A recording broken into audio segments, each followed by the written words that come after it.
Hi, I'm Dr. Arland Hill with PaleoLifestyleDoctor.com. Modernosis, this is a term you want to be familiar with, but it's probably one that you've never heard of.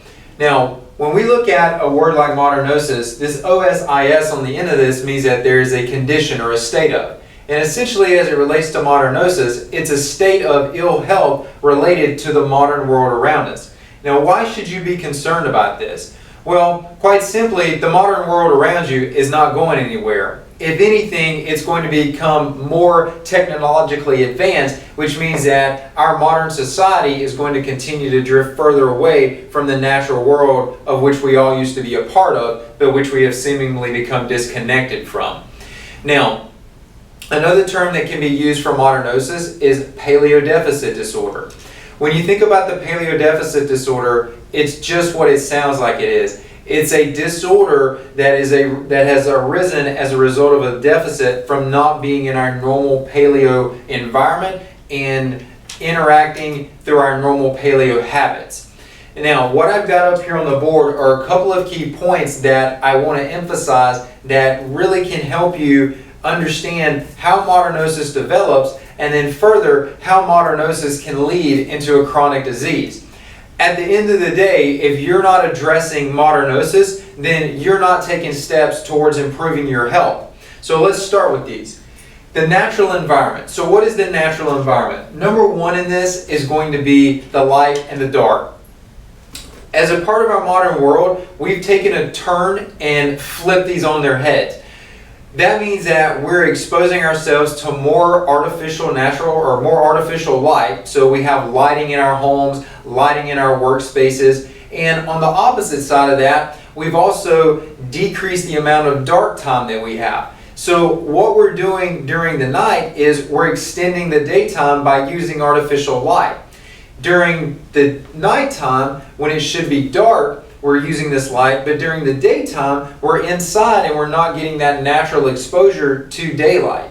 The problem with this is that when we don't get exposure to that natural blue light from outside from the sunlight, that's not giving the adequate stimulation to our brains for full stimulation. It's not completely allowing for the function of our pineal glands. That pineal gland is important because it has a direct regulation on our sleep-wake cycles. So if we're not getting full sleep, or if we're not stimulating our brain as well as it should be or as fully as it should be from exposure to blue lights outside, or if we're not getting our brain completely shut down and suppressed because we're getting light input that's inhibiting the activity of our pineal gland and not allowing for full melatonin secretion, then we're not going to rest as adequately as we should.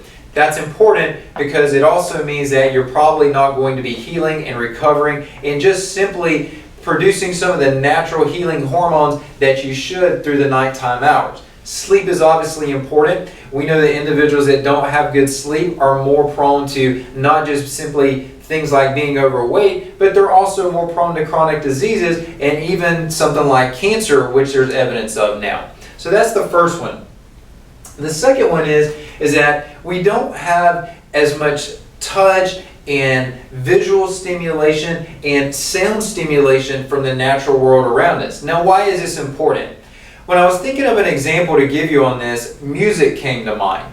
When you think about, and I'll give you two extremes here, when you think about heavy metal music is very intense. It's very stimulating. It amps the body up, right? But then on the opposite side of that, if you have something like jazz music or classical music that is very lulling and soothing to the body, it tends to bring our emotions down. It puts us in a more relaxed, a more calming state. Well, the same thing is true of the natural world around us. Think about a bird chirping. Think about taking a walk on the beach and hearing the waves breaking or the wind rustling through some trees. Those things are all very soothing and calming to our brains. If our brains are chronically stimulated over and over and we don't give them downtime, that's just as damaging to our brain as not giving it any stimulation. So we have to have a middle ground, and being in contact and having calming activities, calming visual stimulation, those are going to be things that are going to bring our brain down. I want you to think for a minute. Just picture in your mind a building, a picture of a city full of lights, full of activity, and then picture a beautiful scenic mountain area. Which of those two has a more calming and relaxing sensation to your body? For just about all of us, it's going to be that scenic mountain view. So that is having a direct input on balancing the excitatory and the inhibitory activity of your nervous system. Again, if we're chronically overstimulated, that's degenerating of our health and we don't get into a relaxed healing phase. The next thing I want to discuss here, point 3 on this, are going to be microbes. There's far more attention given to the benefits of microbes than there ever have been in the past. Microbes, we well know now because of whether it's commercials on TV or maybe ads that we see in various places, that the bacteria in the gastrointestinal tract are extremely important. But guys, listen, one of the things that's less appreciated about these bacteria, especially the ones in the gastrointestinal tract, is that they are influenced by other microorganisms in our environment. So for example, if you touch a tree, or if you touch soil, let's say you're a gardener and you touch that soil, you're coming into contact with different types of microorganisms. There's different organisms on the tree, there's different organisms in the ground. The more contact you can have with different points, so for example, different vegetation, different soils in the natural world, the more exposure you have to different types of microorganisms.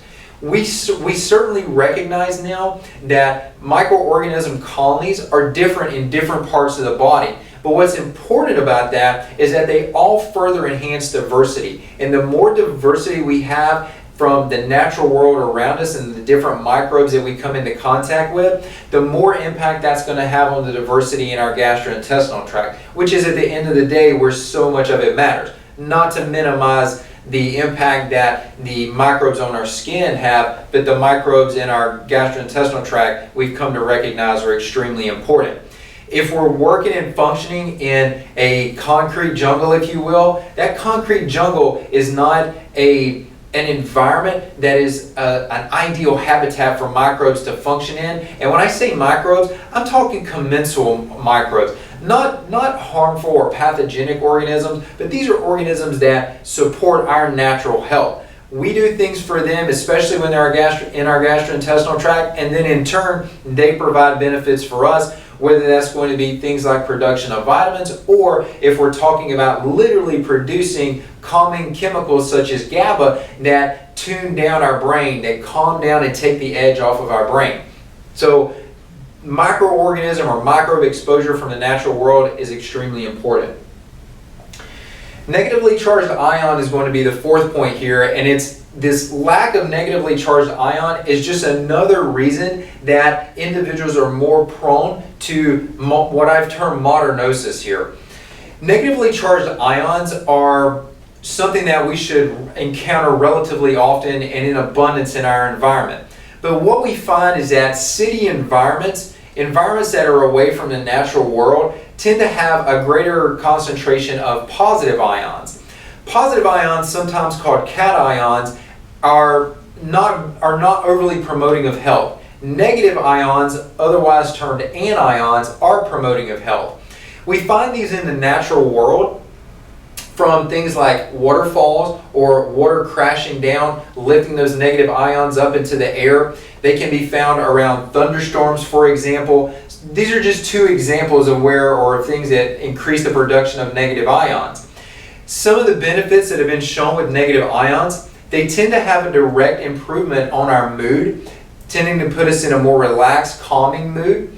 They also tend to enhance our respiratory function, and last but not least, they're also going to have antibacterial properties as well. So when we talk about inhibition of some of these organisms that are not going to be promoting of our overall health, negative ions can shift that in a positive direction and basically inhibit the growth of organisms that don't work for us, but not negatively affect organisms that are commensal to us or that have a mutually beneficial relationship. And the last point here, and probably one of the most common things that, or probably one of the, maybe I shouldn't say the most common, but one of the things that probably has the biggest push towards driving individuals into a condition of modernosis is our food supply. Our food supply is laden with unprocessed foods and a lack of phytochemicals. From the old saying that food is medicine, food literally is medicine. And I tend to tell my patients, food is not inert. Food is either working for you and promoting your health, or food is working against you and deteriorating and robbing your health.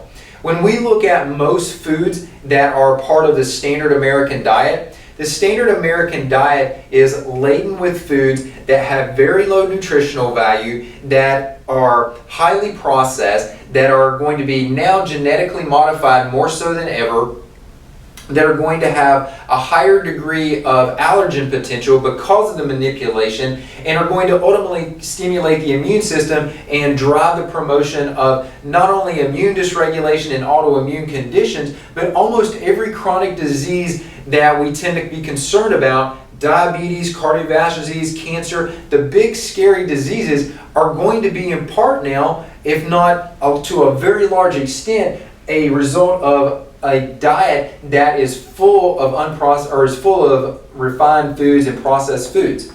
The other part about this is the lack of some of these phytochemicals. When you process a food, you strip phytochemicals out of it. And even more so when you look at some of these foods, when the animals that we consume, when they don't get the nourishment that they have, they in turn don't give us back that nourishment.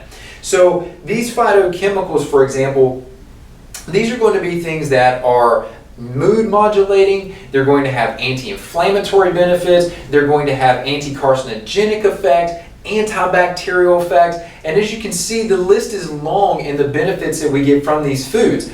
So when we say food is medicine, food literally is medicine in every shape and form.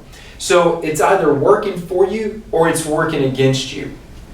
So when we talk about Modernosis, is Modernosis real? Modernosis is absolutely real. And if you're not taking steps against Modernosis, if you're not doing things and at least acknowledging that you live in a modern world and that that modern world has detrimental effects to your health, and if you don't take steps to work against that, then you're going to succumb to the effects of Modernosis.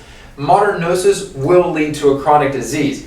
What your chronic disease ends up being is a result of your environment, your overall state of health, and your genetics. But it will lead you there. But you can, this is not something that you have to succumb to. You can take action against this, and it's by these 5 points. Moderating your light and dark. When it's daylight, be outside. When it's night, shut it down. Being involved in being out in nature, having calming input into the brain, being in contact with microbes that are going to be nourishing and going to be commensal to our body and promote health, coming into contact with negatively charged ions, even if you have to have a negative ion generator or a salt lamp at your home. Whatever it takes to get you into more exposure to negative ions, getting out in nature is a great way to do it. Plants by themselves increase negative ions. And then also eating a true paleo diet. You can't replace diet. Diet's either working for you or it's working against you. So take Modernosis seriously, guys, because you're going to end up facing it. I'm Dr. Arland Hill with PaleoLifestyleDoctor.com.